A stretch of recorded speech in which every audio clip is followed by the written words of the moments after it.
Amos 8 verse 11. Amos 8 verse 11. So from the lab says Sophia 14. Amos 8 verse 11. Lebongwe abantu lebongwe losi aliko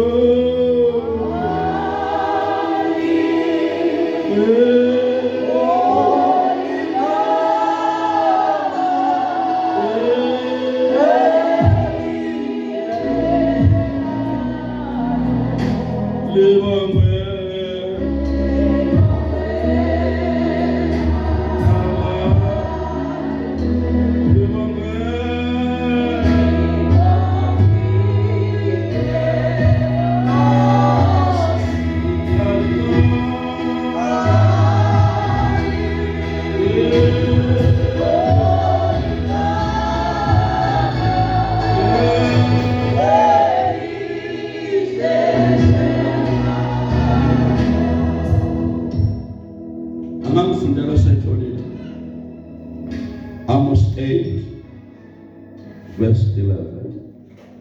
Also told amfundela. Amos chapter 8 verse number 11. Isiposa khona sithi indlala yezwi likaNkulunkulu. Indlala yezwi likaNkulunkulu. Bekani insuku ziyeza isho inkosi uJehova. Lapho ngiyakuthuma indlala ezweni kungabi indlala yesinkwa kungekomela amanzi kepha ngeyokuzwa amazwi kaJehova.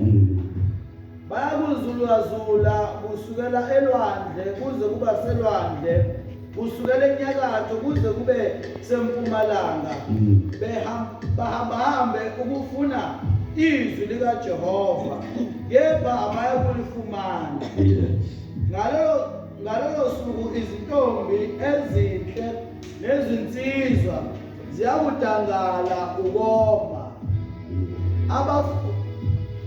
Abafunga icala laseSamariya bathi kuphila kukaNkulunkulu wakho Dani nokuthi kuphila kothandiweyo wakho Berisheba bayakuwa bangabe besavuka. Bayakuwa bangabe besavuka. Masilizwe lelizwe silale lelona silibambe silikine silithande lona silithande silithande lona silithande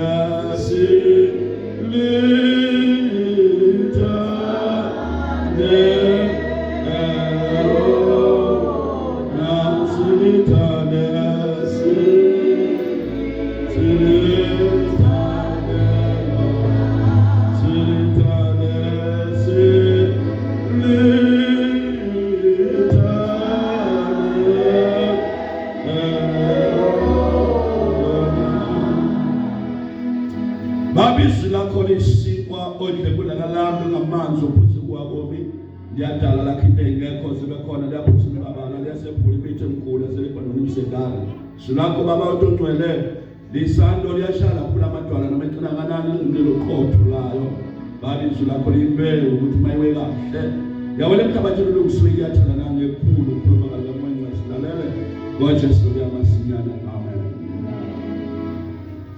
Kule ndaba engifunda la ngifuna ukuthi ngithi isihloko sale ndaba gcwalisa umgodla wakho ingakafiki indlala. Amen. Gcwalisa umgodla wakho ingakafiki indlala. Hallelujah. Gcwalisa umgodla wakho ingakafiki indlala. Amen.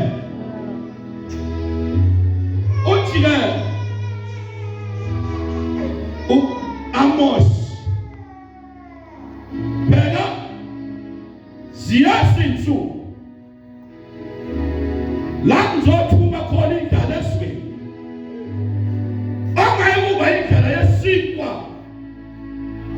neyokomela amanzi kodwa kuyobe kuyindlela yezwi likaNkulunkulu. Bheka kusho uJehova lapho intombi ezindlela ezinsizwa eyibukekayo ziyogijima zize ziphathwe isiyezi zifuna leli lizwi zingalitholi zize zifunge ziphila ukaJehova dani kuphila ukaJehova Berisheba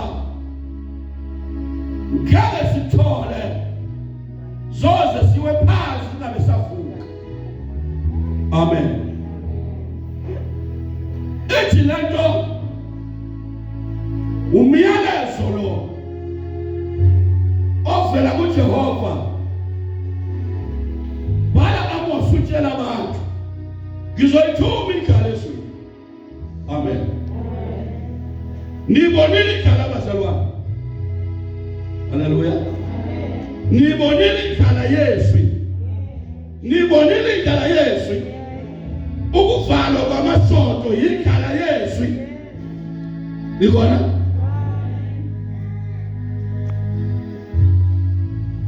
Lekhala yafika ngalesikhathi izwi lidingakala kakhulu abantu bebhubha kwasho ukuthi umthetho kavalwa amasonto afunakala umuntu ozofuna isonto nothanda ngesonto nakasakwazi ukuya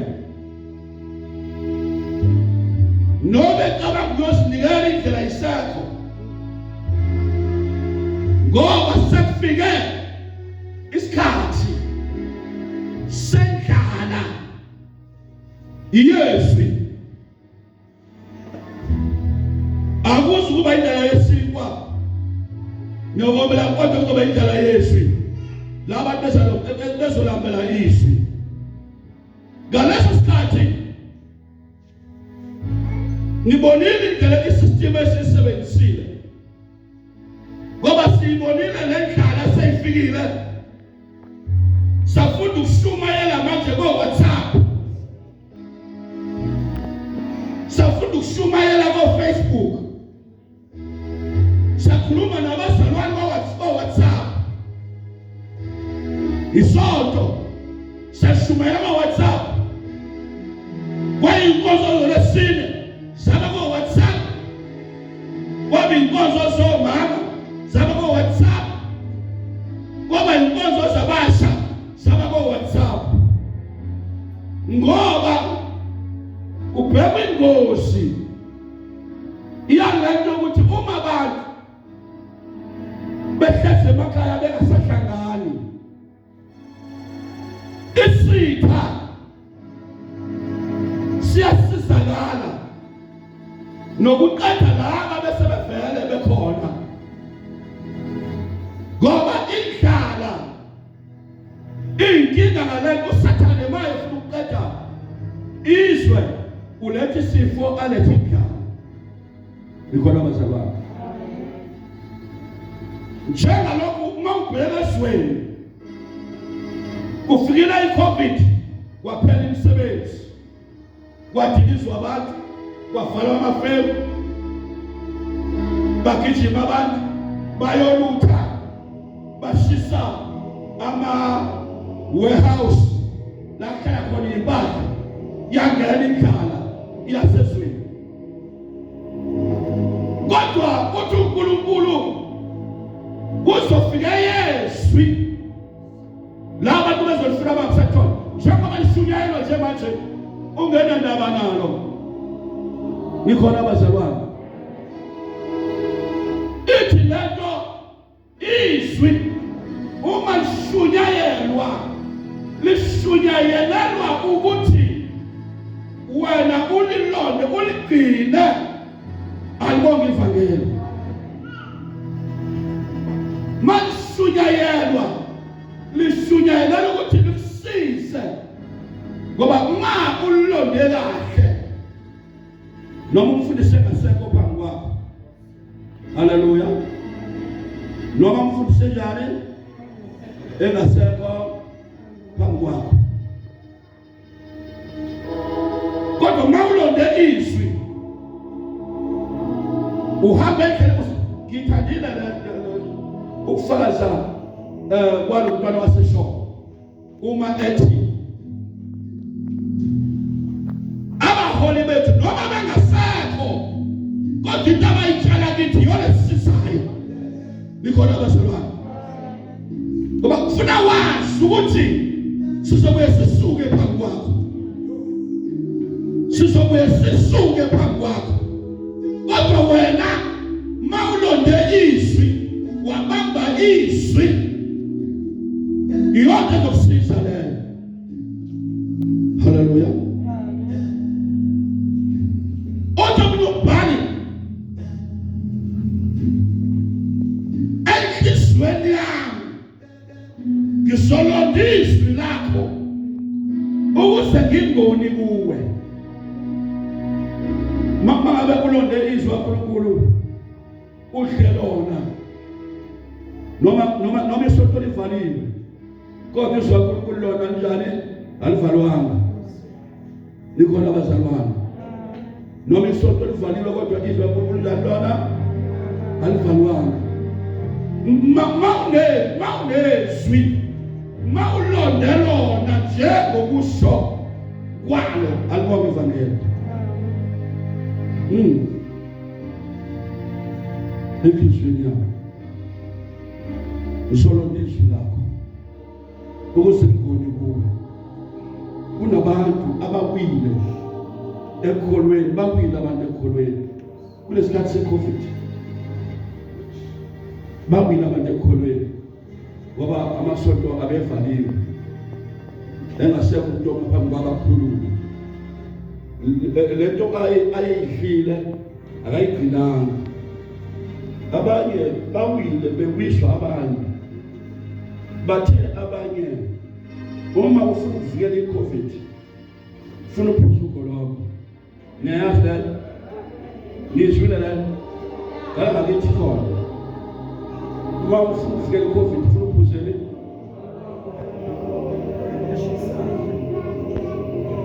hayi mfundisi, isimehane nje, isimehane nje mfundisi, uthi nje ngqamba noma ngesibalo kube kanye bese uyalala yikho vele ithole. Ngenxa yokungabikho kwethu abanye bayenzile leyo nto, wathi ngqamba esibalo, wagcina seyeka isibalo, wathatha ithotho wathela ethothweni wathi wagcina sephuza ibhodlela lonke, wagcina seye e-Gold Store seyothenga ngoba akalondanga izwi. Wathambothisha abaseceleni bamfundisa ukuthi i-COVID funa ilaphe ngogoloko, bawa abantu ekholweni. Nikhona abazalwane, mawulonde izwi awukwazi ukwenza into ephambene nezwi. Haleluya. Ethina lento izwi kaNkulunkulu kubiza ukuthi ulenze libe yisinkwa, ulidle, ulenze libe ngamanzi, uphuze kulo ukuze mafika isikhathi sendlala Yesu kube right wena njengalokhu khathi sendlala besifikile. Ngikona awufuna uHezekiah 3, Hezekiah 3 verse 1 ya 2. Amen. Hezekiah 3 siphuthume nje. Hezekiah 3 verse 1 to 3. Then masowuthishwa wathola ungifundele Hezekiah 3 verse 1. Yeah. Wayesethi kimi, ndodana yomuntu, yidla okufumanayo, udle lomqulu, uye ukhulume kuyo indlu yakwa-Israyeli. Ngavula umlomo wami, wangidlisa umqulu. Yes. Wathi kimi, ndodana yomuntu, sidlise isisu sakho. Yes. Ugcwalise Ugcwalise. izimilini zakho. Yes. Ngalomqulu enginika wona. Yes. Ngase ngiwudla wawumnandi. Wawumnandi. Yes. Emlonyeni wami. Yes. Yes. Wayesethi kimi, ndodana yomuntu, hamba uye endlini yakwa-Israyeli, ukhulume kuyo ngamazwi ami. Yes. Ngokuba awuthunywa kubantu abankulumo yabo ilukhuni, nolimi lwabo lungaqondakali, kepha endlini yakwa-Israyeli. Hallelujah. Ndodana ya yidla lomqulu, uthi uHezekiah, ngavula umlomo wami wangidlisa uJehova lomqulu. Uma ngidla lomqulu ezimilini zami, ngabuza ubumnandi balomqulu, wafana ngisho noju lwezinyosi. Kwabisa ukuthi ngikhulume endlini yakwa-Israyeli sekudlile, ngoba uyadliwa lo mqulu. Amen bazalwane. Uma udla lo mqulu akafika umnikazi walezi ncwadi ayigoqezwanga ngosana ngishumayela. Noma ngafika umnikazi walezi ncwadi lezi ayiqoqe athi kuyisana amabhayibheli, kasa amabhayibheli siphelile, ngoba yebazalwane sizophela. Likhona isakhaza amabhayibheli njalo sizophela. Umuntu ozobonakala ephethe ibhayibheli uzoboshwa. Nyangizwa. Noma ngafika umnikazi walezi ncwadi athi kuyisana amabhayibheli, afunake umuntu ozobonakala la eSouth Africa ephethe ibhayibheli. Manje ubonakala nje phethe ibhayibheli, uyatshela wena. Angimanye ngafika manje ngathi ngithatha sengiright. Ade ngomnyango ngibe ngithi uJesu uyasindisa. Likhona abazalwane. Ngoba lento ngidlile iphakathi kimina. Lo mqulu uma uzowudla ayongivangela. Udla ngoba ithi lento lo mqulu unjengokudla. Likhona abazalwane. Unjengokudla okuphakwe epletini. Kwalethwa kuwe kwathiwa ngidla nakho ukudla.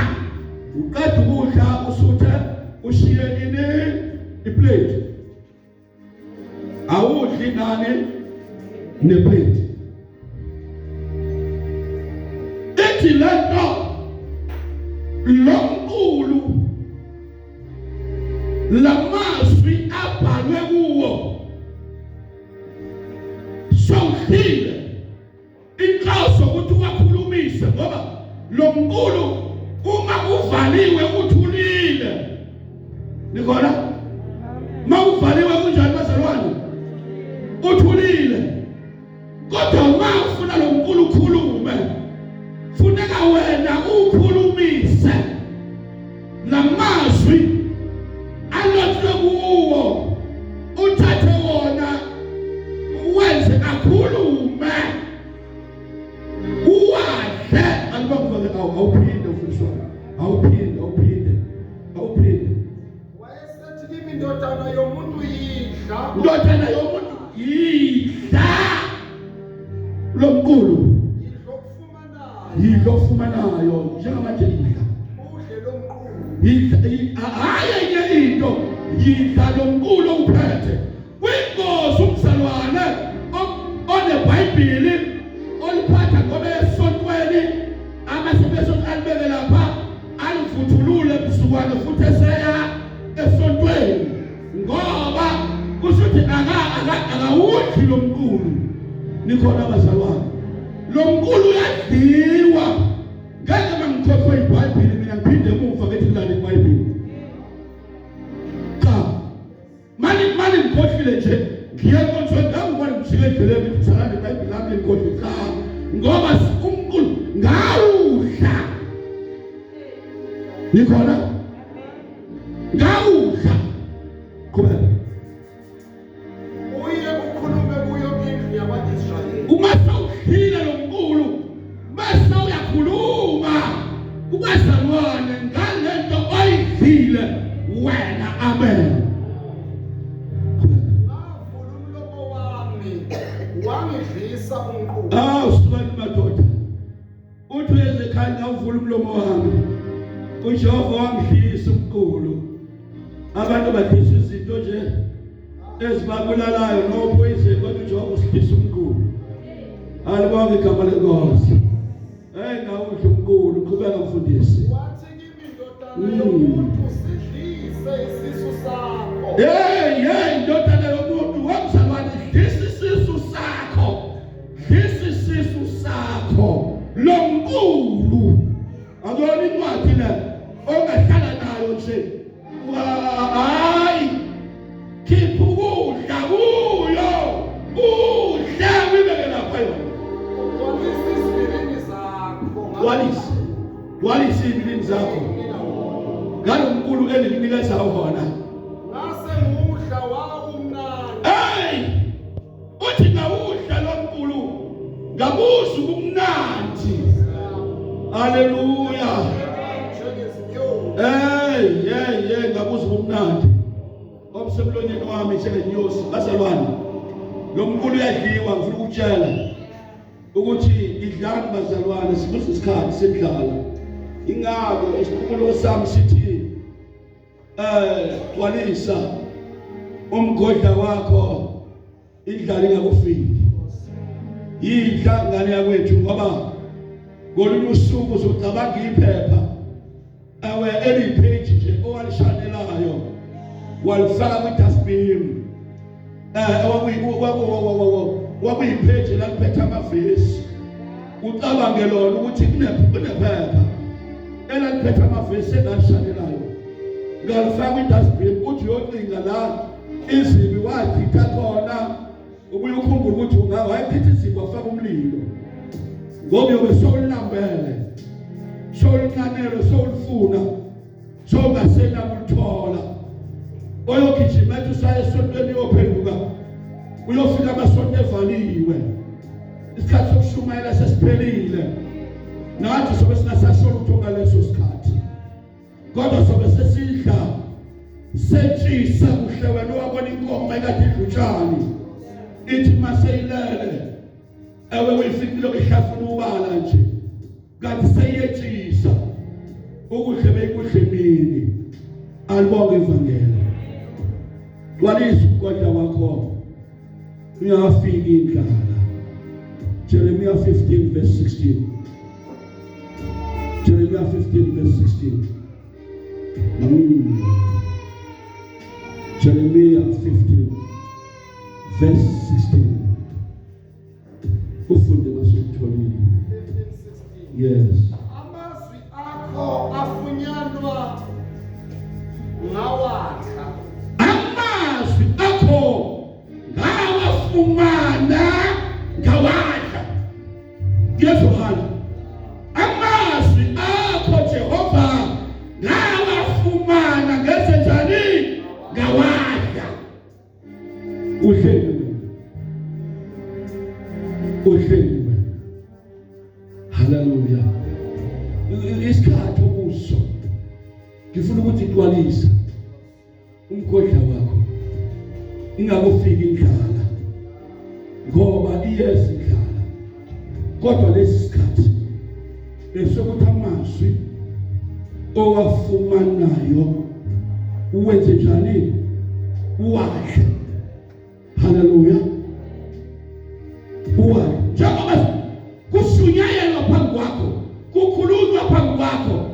ungakwenzise lokho.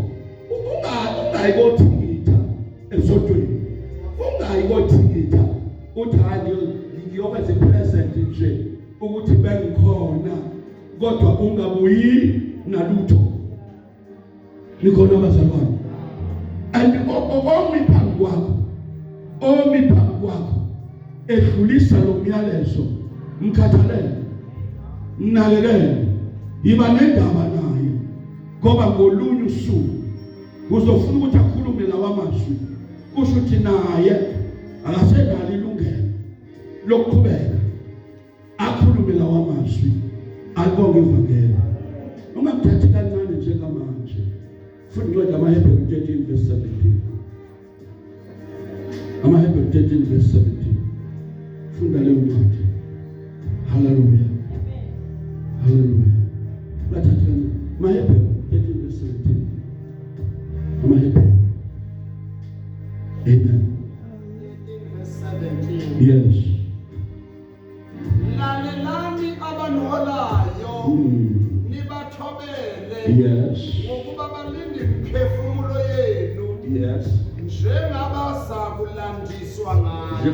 Lalelani abanholayo. Nikhona abazalwane. Ngikizama ukuthi ungathathi kancane. Umholi wakho mayini phambi kwakho edlulisa lezindaba. Lalelani abanholayo. Nibathobele. Ngoba balinda imphefumulo yenu. Njengabantu abazolandiswa ngayo. Icala lomholi ngiyakithi mina thina njengabaholi sizoqula amacala amabili, 2 amacala. Elokuqala, njengomholi unabantu obahola naba bonke bekhala besihogweni, wathini bona? Naba bekhala besihogweni, wathini bona? Wabahola wabayisa kuphi? Ngoba bathi abezanga lama ngibadinga khona. Nikhona elesibili elokuthi wena gaqala khokhe uphile kanjani, uhambe kanjani, uhlale kanjani, wenze njani usesemzimweni. Nikhona abazalwane. Ithi lento ukuma phambi kwenu asiphathi kancane, ngoba imphefumulo yenu sizoxoxa ngayo. Nanti ikholwa ulishumayisile, nanti ilahlwa utheni lona. Nikhona abazalwane.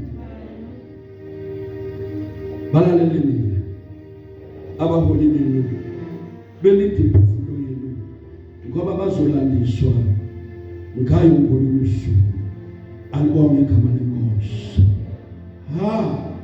Jeremiah 31 verse 3. Jeremiah 31. Jeremiah 31. Verse 31. Verse 31. Yes. Bheka izinsuku ziyeza usho uJehova. Okay.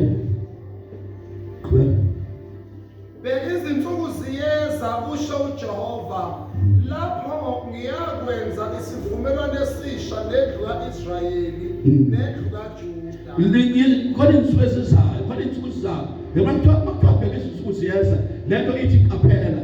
Bheka izinsuku ziyeza la ngizokwenza isivumelwano esisha nendlu kaIsrayeli nendlu kaJuda. Qhubeka. Njengesivumelwano engasenzayo nawoyise mhla ngibamba ngesandla ukubakhipha ezweni laseGibhithe. Kungezwe kulesivumelwano engasenzayo nawoyise mhlawumbe bakhiphe eGibhithe babambe ngesandla ngibahambise ehlane emini ngibayisika yefe ebusuku bayenzile umlilo, ngoba ngesona isivumelwano khona. Isivumelwano abasaphula noma ngangiyinkosi yabo usho uJehova. Yes, qhubeka. Kepha yilesi isivumelwano engizakusenza nendlu kaIsrayeli. Yilesi senzosenza nendlu kaIsrayeli. Qhubeka. Emva kwalezo zinsuku usho uJehova. Usho uJehova, yes. Ngiyafaka umthetho wami ezibilini zabo. Bamba, ngizofaka umthetho wami. Ngizofaka umthetho wami ezibilini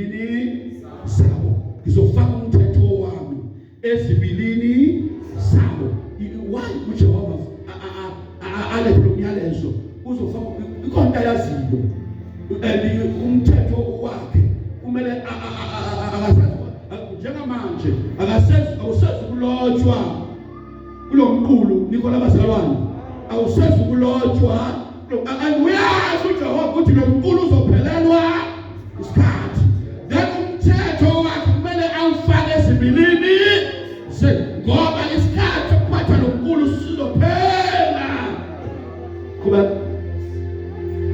ngiwulobe ezinhlizweni zabo bese ngiyawubhala ezinhlizweni zabo ngibe uNkulunkulu wabo mina ngizoba uNkulunkulu wabo bona babe ngabantu bami haleluya babe ngabantu bami haleluya 34 abasayi kufundisana kube yilowo nalowo umakhelwane wabo akekho umuntu ozokela phansi afundise omunye ukuthi uNkulunkulu uthini izwi kaNkulunkulu lithini ngeke usafundise umakhelwane wakho ngamanye amazwi isikhathi sokushumayela sizobe sesipheli kube yilowo nalowo umfowabo akasekho ngisho nomfowethu ngeke usamshumayeza kuba ngokuthi yazi uJehova ngokuba bonke bayakungazi ngeke usakhuluma ngokuthi abantu mabazi uNkulunkulu ngoba umthetho kaNkulunkulu uzobe ufakile ezibilini zabo kwase kuthi enhliziyweni zabo wawuloba alibonga igama lenkosi akasekho ozofundiswa ngoNkulunkulu ngoba isikhathi sokufundiswa ngoNkulunkulu sesivaliwe sobe sesiphelile nikhona abazalwane ithi lento bambisisa lokho nakho bambisisa lokho nakho bambisisa masi bambisisa lokho nakho bambisisa lokho nakho bambisisa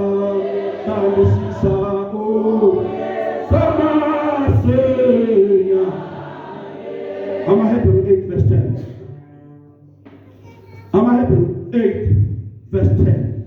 ngokuba yilesi esisivumelwano Nasi sivumelwano sami engiyakusenza nendlu kaIsrayeli engizosenza nabazalwane emva kwalezo zinsuku Nkosi Inkosi ngiyakufaka imithetho yami ngizofaka umthetho wami engqondweni yabo abazophila bengazi behamba alibonga ivangeli bese ngiyibhala enhlizweni zabo kibe uNkulunkulu wabo bona babe ngabantu bami haleluya ayibonga inkosi ngizofaka umthetho enhlizweni zabo kulabo ngisengqondweni zabo ukuthi bona babe ngabantu bami ngoNkulunkulu wabo haleluya alibonga ivangeli ngifuna ukuthi lesi sikhathi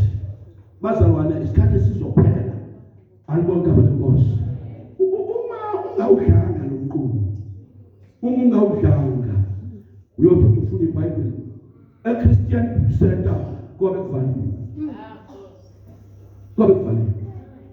nikhona abazalwane iTestament elincane owalibonayo wangalinaki ngalolu suku lobe lingekho alibonga igama lenkosi angiphine kanje haleluya haleluya angibhekele uJeremiya 22 verse 21 Jeremiah 22 verse 21 amen Jeremiah ngakhuluma kuwe usenenhlanhla kepha wathangizwa ngakhuluma kuwena wawusenenhlanhla isikhathi sokuzwa wawunaso inkonzo zazenziwa wawunethuba lonke lokuhambela inkonzo unethuba lokuya nasesontweni wawunethuba nelokubuza kumfundisi wakho ukuthi endleleni mama ngihamba ngihambe kanjani mangikhola ngikhola kanjani wawunethuba lonke nabakhokheli babe khona ngaleso sikhathi wawunethuba lonke lokuhlala phansi ufunde iBhayibheli ngoba ithuba lalisekhona ngakhuluma wena wawusenenhlanhla wathini wena wathi angizwa lokho kuyindlela yakho wasebusheni ngoba khona abantu abangezwanga sekuzalweni kwabo nje uma ukhuluma naye uthi wathakazwa wasekuzalweni kwabo uzokujezela ungalaleli uzokujezela wakhuluma kuwena usenenhlanhla wathabuzwa ngoba wasebusheni bakho umuntu nje uvele nje ungezwa nangesikhathi usakhula wawuvele kunjani ungezwa ayibonge inkosi yey ngale zawethu ngifuna ukuthi mina ngilina lethuba uNkulunkulu akunikeze lona ungadlali ngalo alibonge ivangeli lethuba uNkulunkulu akunikeze lona ungezinjani ungadlali ngalo ngoba lesi sikhathi isikhathi lesi esizophela alibonge igama lenkosi isikhathi njalo bazalwane esizophela ziyadlula izinto sho njalo umhlabeleli uthi kodlula izulu nomhlaba ebese zincibilika izintaba kepha bayimesaba abamethemba loJesu ngifuna ukuvala ngaleli zwi lika Luka 13 verse 24 Luka 13 verse 24 ukuvala ngalo Luka 13 verse 24 yes Hlekelelani ukungena ngomnyango omncinyane ngokuba ngithi kimi abaningi bayakufuna ukungena bahluleke Hlekelelani ukungena ngomnyango omncinyana ngoba ngithi kimi abaningi bazokufuna ukungena bazithatha babesebehluleka alibonge igama lenkosi uma kuthiwa umuntu uyaphikelela uyisiphikele kusho umuntu owenza into ngenkani oyenza noma ekhuzwa kuyona ayenze noma isimo singamvumeli ukuthi ayenze athi ngizoqhubeka ngiyenze asikhulumi ngale gama lokuphikelela kuqala ngifuna le gama lokuphikelela silibheke kunabantu ababoshiwe baboshwe benza izinto abebekhuzwa kuzona kwathiwa le nto yokubophisa musu uyenza kodwa ngoba unesimo sokuphikelela waqhubeka wenze njani wayenza umphumela wokuphikelela kwaba yini ukuboshwa ngoba vele noma yini oyenzayo uma uphikelela inomphumela wayo kunabantu njengamanje abanye abaseyibhedlela hayi ngoba befala besibhedlela kodwa ukhuziwe kwathiwa umuntu onjenga akafanele ukuhamba ngalesi sikhathi ngoba kunengozi wathi sekudala ngiyakwazi ukuzibonela ngiyakwazi ukuzigada wahamba wathola ingozi walimala kwangena esibhedlela uma ungafika kuye umbuze angathi boyaphi kanti bosongihleka cha uyamkhumbuzisa nje uyakhumbula ukuthi ngitheni kuwena na kodwa wena wenze njani waphikelela phikelela khona umuntu ophikelela zawulala esibhedlela kunabantu namhlanje abaphelelwe umsebenzi nikhona abazalwane ngenxa yokuphikelela emsebenzini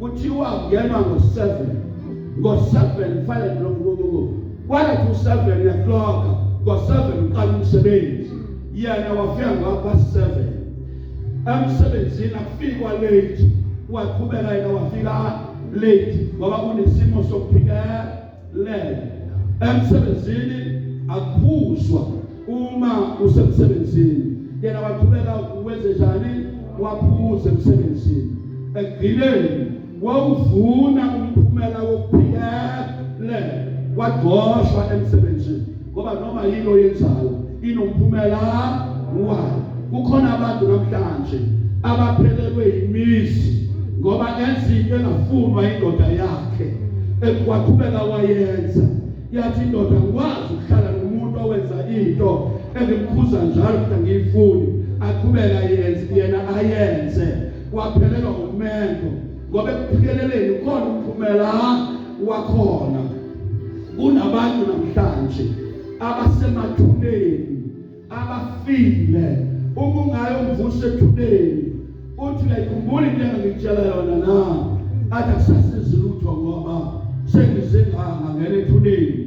Amathuna amanye awabantu abaphikelelile ngoba kuya ngangokuthi uphikelela endini futhi uphikelela kanjani bese uthola umphumela waloko kuphikelela ngoba kahle kahle umuntu uvuna into ayitshalile. Ekuphikeleleni ukhona umphumela walo bazalwane wokuphikelela. Uthi la uJesu uphikelelani ungena ngomnyango omncinyana ngoba abaningi bazosaba bakufuna ukungena kodwa behlule. Kodwa nina phikelela noma umnyango bonakala umncane kodwa iwona impela. Phikelelani. Izilingo ziyawunciphisa, izimo ziyawunciphisa. Kunezimo ezinqabelayo ukuthi ukhonze inkosi, qhubeka uyikhonze. Kunezimo ezimelene nokukholwa kwakho, qhubeka ukholwe. Umakhelwane wakho umelene nokukholwa kwakho. Njengamanje anibhekani naye, anizwani naye ngenxa ukuthi wenza into ongayithandi. Ngenxa lokho ufuna wena uyivume noma ingakuthokozisi, kodwa wena phikelela ungena ngomnyango omncinyane. Baningi bazozama bakufuna ukungena bahluleke bese njalo kungathula. Xa umindle esukumile wavala emnyango niqala ukuma ngaphandle ningqongqothe emnyango nithi Nkosi sivulele. Uyakuphendula athi anginazi lapho nivela khona. Yes, ngoba uma nihlule ukuphikelela kuzofika isikhathi la umnikazi wendlu ezosukuma awuvale umnyango bese kufika wena ohluleka ukuphikelela bese uyanokha uthi Nkosi ngivulele. Lithi izwi lenkosi uzovula ihlaba lunguse. Ayibonge Nkosi. Athi angikwazi wena besophendula uthi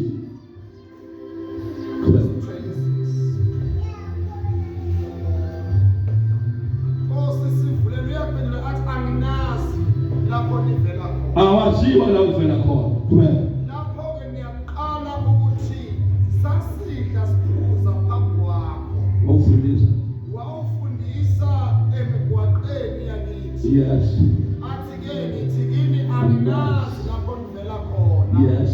Sukani kimi nina nonke basebenzi okungalungi. Nkosi thina siyakwazi.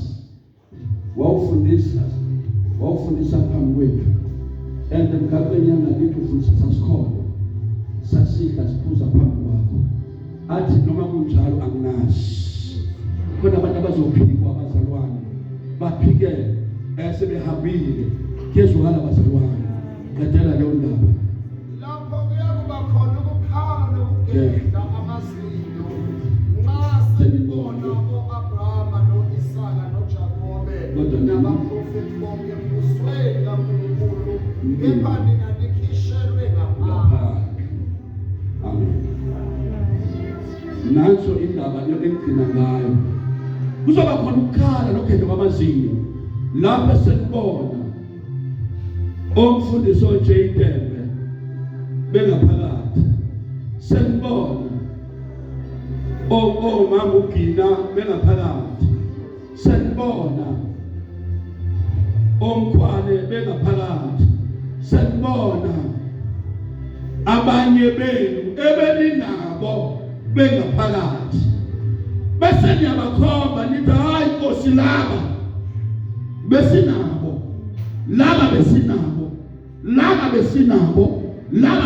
Besithiwa yebo beninabo kodwa nina anginazi. Hambani niye la benisebenzela. Why? Yini sizathu? What? Uqashwe ile nkampani. Nikona?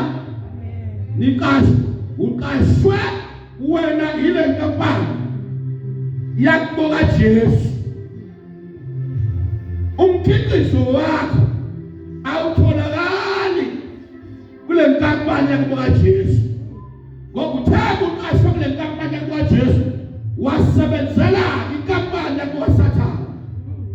Ngamanye amazwi uqashwe la, wanikezwa amathulusi okusebenza la, wanikezwa osiyasebenza ama-overall ale nkampani, kodwa i-product yakho ayikho kule nkampani, usebenzele enye inkampani, ubuqashwe enye inkampani.